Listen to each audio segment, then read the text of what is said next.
Akar permasalahan tentang fanatisme yang kebablasan itu kan yang harus diperbaiki.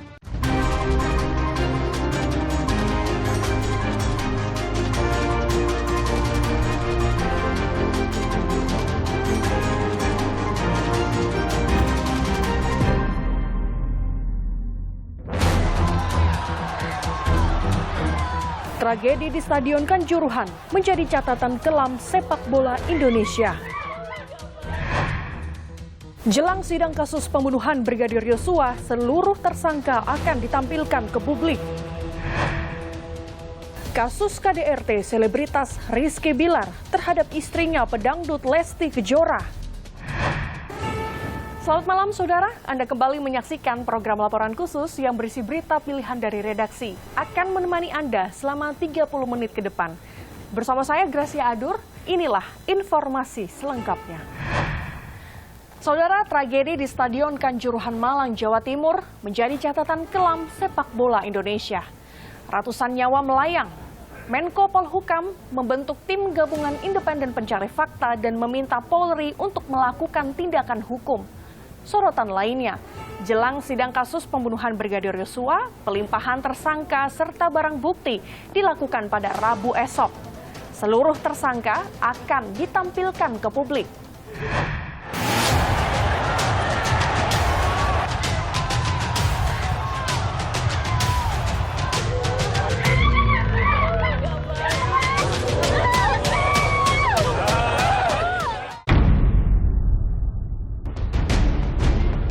Dunia sepak bola Indonesia kembali berduka.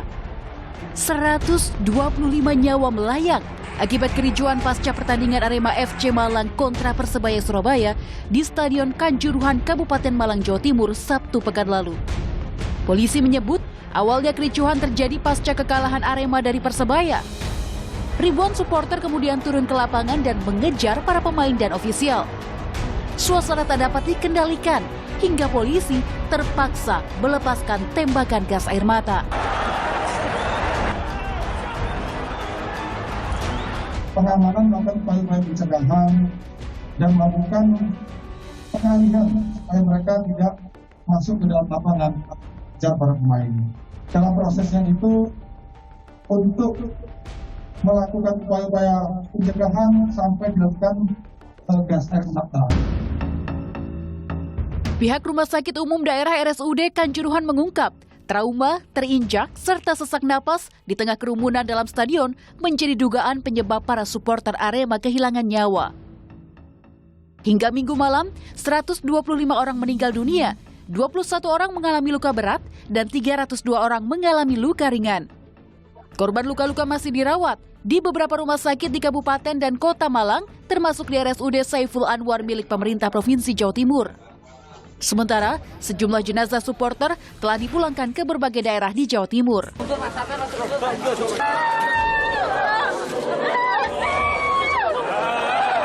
Di Magetan, tangis keluarga pecah saat jenazah Munif Latiful Ihsan, supporter Aremania yang baru berusia 18 tahun tiba di rumah duka.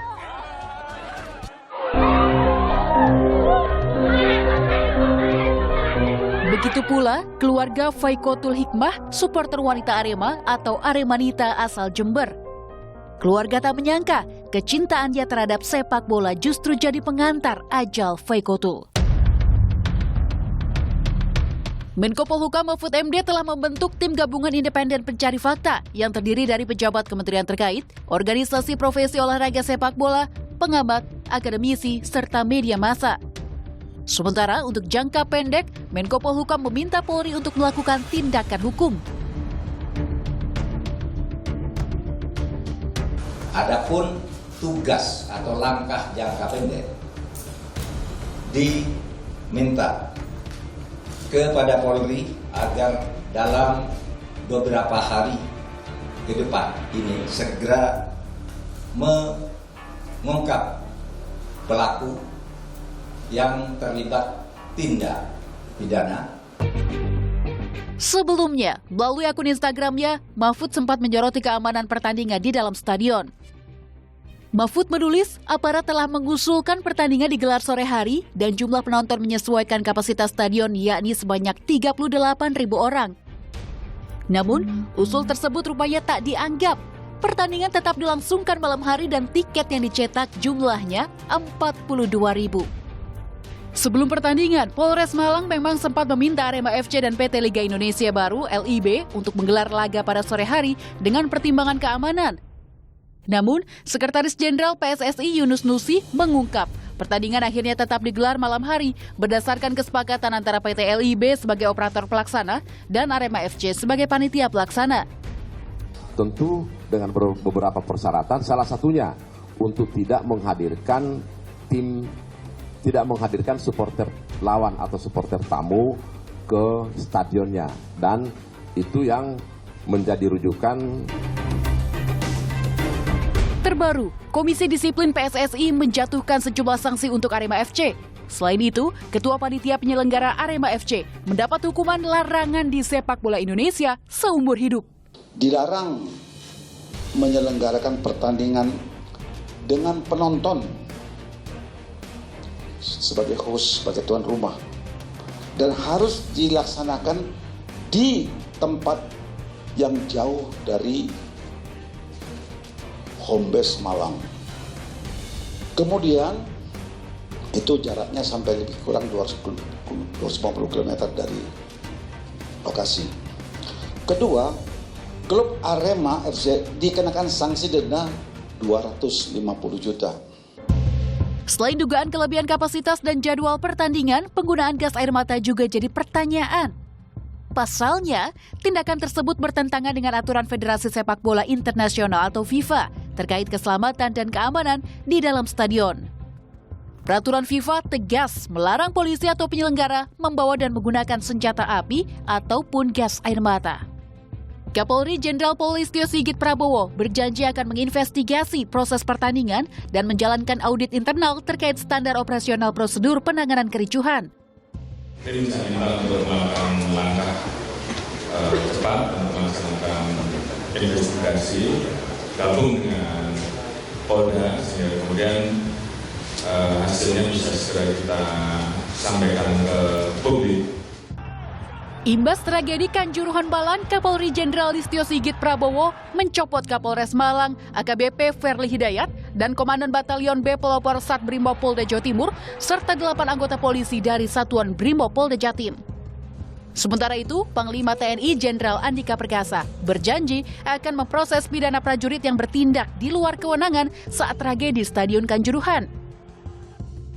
Pasca tragedi Stadion Kanjuruhan, Presiden Joko Widodo memerintahkan PSSI menghentikan sementara kompetisi Liga 1.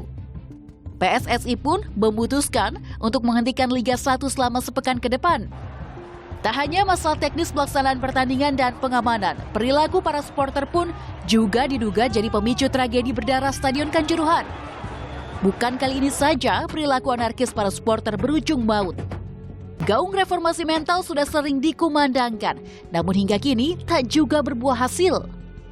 Di periode PSSI yang sekarang ada divisi khusus tentang supporter. Pertanyaannya, apa yang dikerjakan oleh divisi supporter itu? Apakah hanya sekedar jambore-jambore supporter? Artinya apa? Program-program event seperti itu tidak menyentuh langsung perbaikan supporter kita. Dan akhirnya tidak menyentuh akar permasalahan. Akar permasalahan tentang fanatisme yang kebablasan itu kan yang harus diperbaiki. Nah, jadi buat saya yang bisa memperbaiki supporter itu dirinya sendiri. Jagalah diri sendiri, karena dalam sepak bola kita, ketika kita lalai dan sebagainya, maka yang mengancam keselamatan itu adalah kerugiannya ada pada supporter seperti kemarin.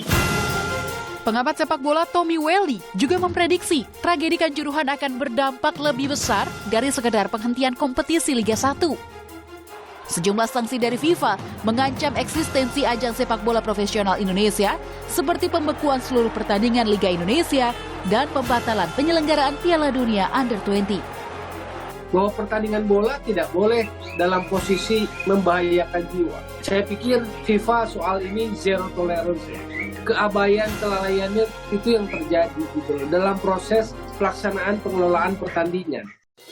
Peristiwa Stadion Kanjuruhan terpatri dalam sejarah kelam tragedi sepak bola yang paling banyak menelan korban jiwa. tragedi Stadion Kanjuruhan berada di urutan ketiga terburuk setelah tragedi Estadio Nacional Disaster di Peru tahun 1964 dan Accra Sport Stadium Disaster di Ghana tahun 2001. Publik pun menanti hasil investigasi serta penindakan.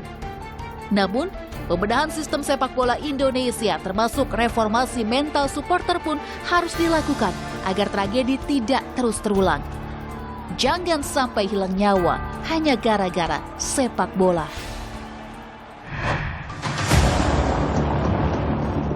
Berkas kasus pembunuhan berencana Brigadir Nofriansyah Yosua Huta Barat oleh mantan Kadif Propam Polri Ferdi Sambo dan kawan-kawan akhirnya dinyatakan P21 atau sudah lengkap pada 28 September lalu dan siap disidangkan. Kejaksaan Agung memastikan tahap persidangan tersangka Ferdi Sambo, istrinya Putri Chandrawati, bersama ajudannya Richard Eliezer, Ricky Rizal, dan sang sopir Kuat Ma'ruf akan segera dilakukan. Pemenuhan petunjuk melalui koordinasi dan konsultasi yang dilakukan secara efektif antara penyidik dan jaksa peneliti.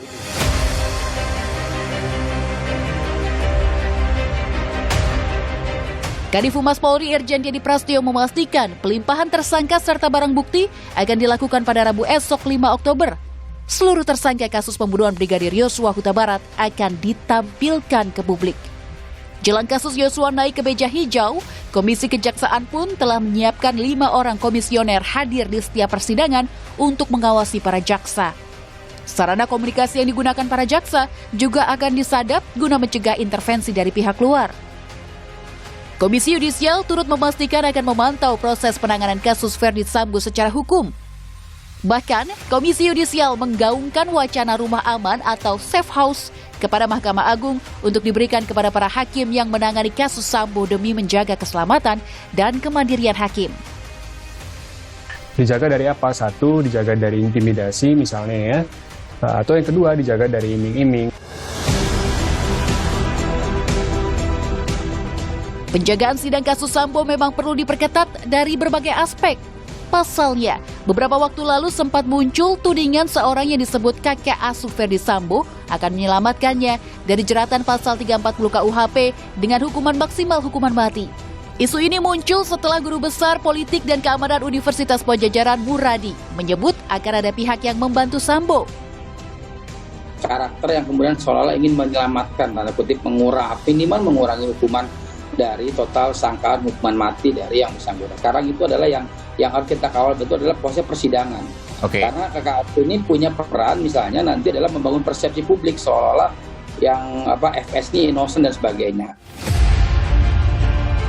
Di tengah penantian sidang kasus terkait kematian Brigadir Yosua, dugaan konsorsium judi pun mencuat.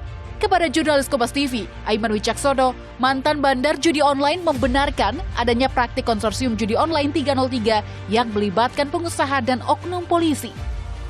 Anda kenal semua orang-orang di konsorsium itu? Tidak, hanya sebagian. Anda sempat membaca diagram Sambo? Baca. Apakah nama-nama tersebut yang Anda lihat berada di dalam konsorsium 303? Iya, benar. Ada. Anda yakin dengan jawaban Anda? Iya. Kenapa Anda bisa mengatakan itu? Ada salah satu mungkin yang pernah menghubungi Anda dari diagram itu? Iya, betul. Ada salah satu yang dari diagram itu menghubungi saya. Tapi pihak swasta ya? Iya. Bukan aparat oknum polisi misalnya? Aparatnya itu langsung. Aparatnya juga ada? Pernah menghubungi Anda di situ?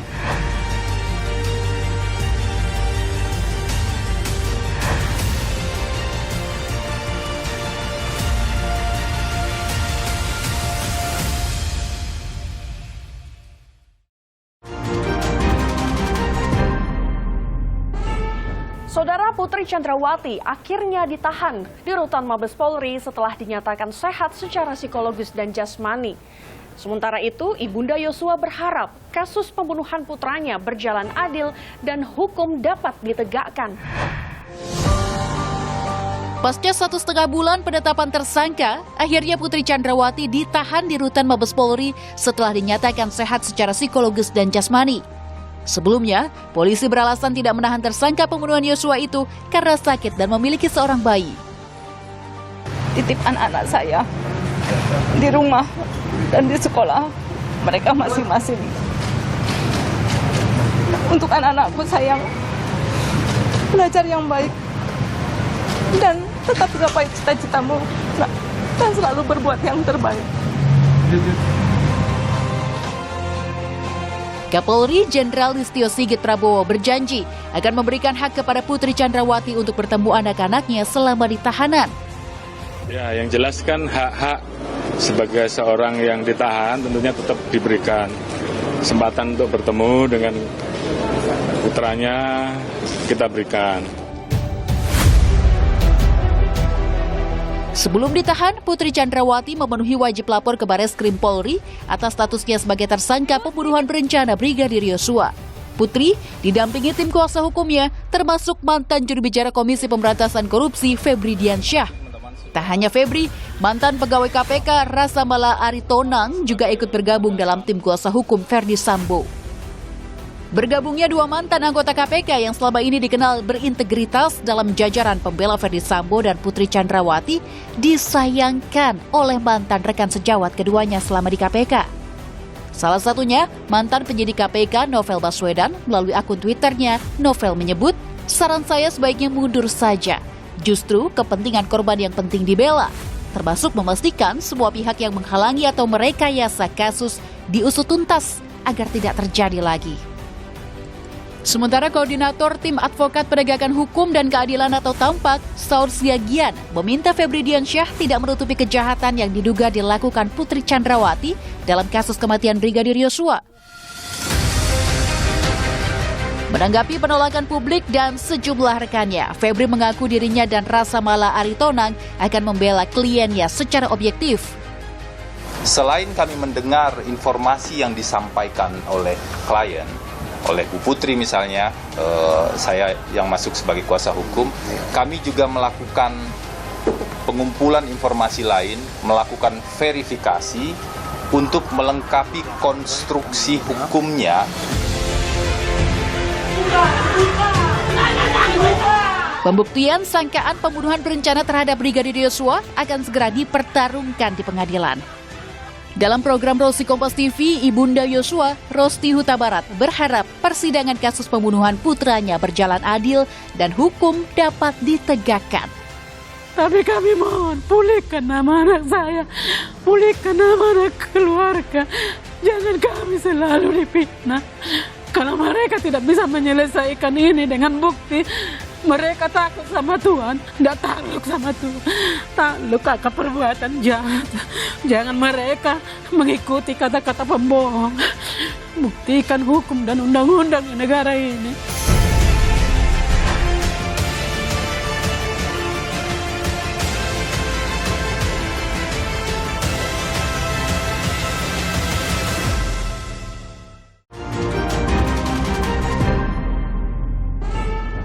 Saudara, kasus kekerasan dalam rumah tangga yang dilakukan selebritas Rizky Bilar terhadap istrinya pedangdut Lesti Kejora menuai banyak kecaman.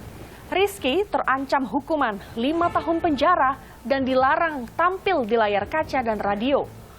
Polisi telah mengantongi sejumlah barang bukti serta memeriksa 2 orang saksi dan segera memanggil Rizky Bilar selaku terlapor.